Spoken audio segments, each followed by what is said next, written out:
ซิลเวอร์นี่เนาะทางโลกอากาศลุ้นอยู่เนาะลุ้นอย่างลุ้นมันโตขึ้นเลยได้หามลงพิตกเฮียเจ๊งก่อนโอ้ยพงงามจะนั่งได้แค่ฮอตแกเต็งเด้อไปแล้วเด้อเอาพวกข้าเนี่ยรอดเอาโกกระทะพูดเนาะยายเนาะคุณเที่ยวจะเต้นเข้ามือหูมือตาเอาเมียไว้ก็ชกสึกก็ไฟฟ้าก็เป็นน้ำไฟเนาะมีแต่ไฟแต่ก็ขึ้นงานตูเลยเนาะขอแจ้งดูได้นัดเนาะยังไงท่านจะพาคนมายืนใกล้กับผู้ชกปียานแล้วโอ้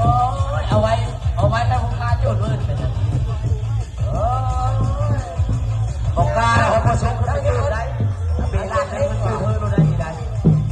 เปิดแล้วเปิดได้เลยเด็กกันเปิดวันไหนเอาอยู่ไปได้เลยจะเอาเองได้แล้วขอลงมาแรงเอาเลยถ้าเขาดูกรรมการเขาได้การจุดวันนี้ก็สิ่งทำล่าพันจ้างได้ไปเลยอ๋อยังอีกบ้านนึงเขาก็รับพันอยู่หรืออะไรเพื่อเขาผู้ชายบอกไปเลยยันก็ได้เกิดเอาบังเอิญมาสัมภาษณ์เลยคนสงนี่มันข้อแห้งเลยเอา1 2ย่างบ่ยังแล้วเฮือนับข้อแห้งนี่โยเซบีได้บอลท่านได้วัดห่างวัดแล้วเจ้าของวันนี้พบแล้วญาติพบหาได้ดิรักก็สมป้องเลยแต่น้ำหาเจ้าของคนนู้นมันพ้นมาจุดแล้วแต่เขาจะเอามาจุดมืออื่นคางไม่ได้คอลายเด้อ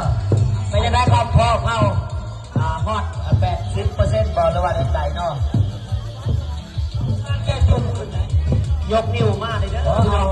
เอาจะคึกแขนเขาไปแล้วเนาะ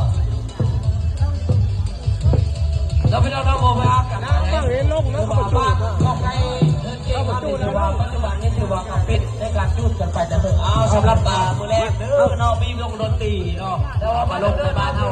น้องลงดูลานเฮามาเที่ยวงานเนาะกันมาฟ้าล้นฟ้าล่างนั่งอนุกรรมการเพิ่นเด้อเนาะเจ้าเอาเพิ่นเที่ยวเด้อแล้วจะขอมาไกลสับ